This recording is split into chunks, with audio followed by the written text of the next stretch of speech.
Le mont Hualligang est situé sur le toit du monde du plateau tibétain de la province du Qinghai, nord-ouest de la Chine, à une altitude moyenne de plus de 300 à 800 mètres. Au sommet de la montagne se trouve l'observatoire de référence de fond atmosphérique le plus élevé au monde et le seul observatoire de référence de fond atmosphérique dans l'arrière-pays intérieur de l'Eurasie, la station de fond atmosphérique nationale de Hualligang, dans le Qinghai. Depuis la création de la station en 1994, au cours des 30 dernières années, des générations de personnel météorologique à Hualligang ont persévéré jour et nuit, s'efforçant en permanence de tracer la courbe de Hualligang qui reflète l'évolution des concentrations de gaz à effet de serre dans l'arrière-pays du continent eurasiatique.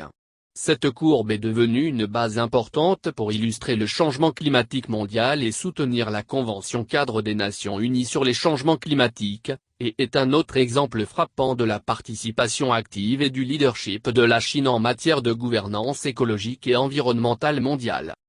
La Terre est le seul foyer pour la survie humaine, et la protection de l'environnement écologique et la promotion du développement durable relèvent de la responsabilité commune de tous les pays. Ces dernières années, le changement climatique, la perte de biodiversité, l'intensification de la désertification et la fréquence des phénomènes climatiques extrêmes ont posé de sérieux défis à la survie et au développement de l'humanité. La Chine renforce non seulement sa propre construction de civilisation écologique, mais participe également activement à la gouvernance environnementale mondiale à partir des intérêts communs de toute l'humanité, fournissant plus de biens publics au monde.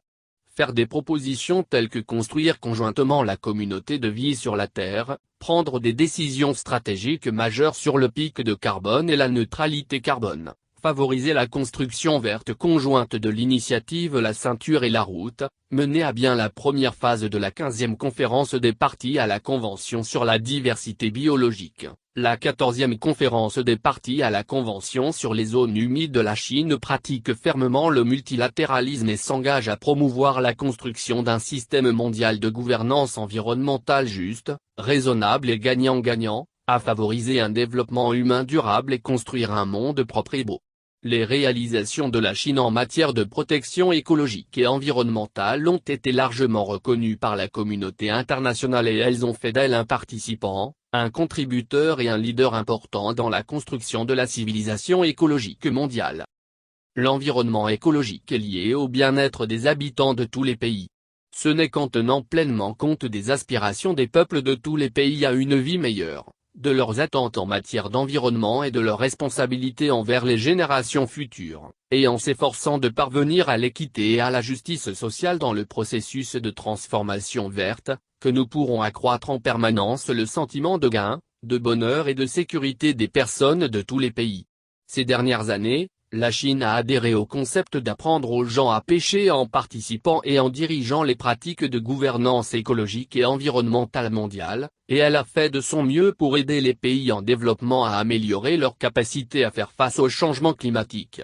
Au Kazakhstan, les projets de rénovation économe en énergie de la Chine ont revitalisé la raffinerie de Chimk dans la plaine du Terai, dans le sud du Népal. La zone pilote chinoise d'engrais verts a permis une augmentation maximale de 400% des récoltes de blé et d'autres cultures dans plus de 100 pays et régions comme la République centrafricaine, les Fidji et le Laos. La technologie chinoise de plantation mycorhizienne a créé de nombreuses opportunités d'emploi verts pour la région. De l'échange de technologies au développement de projets, de la formation du personnel à l'amélioration des infrastructures, la Chine a obtenu une série de résultats de coopération visibles, tangibles et efficaces, permettant aux réalisations de développement et à une bonne écologie de bénéficier plus équitablement aux populations de tous les pays.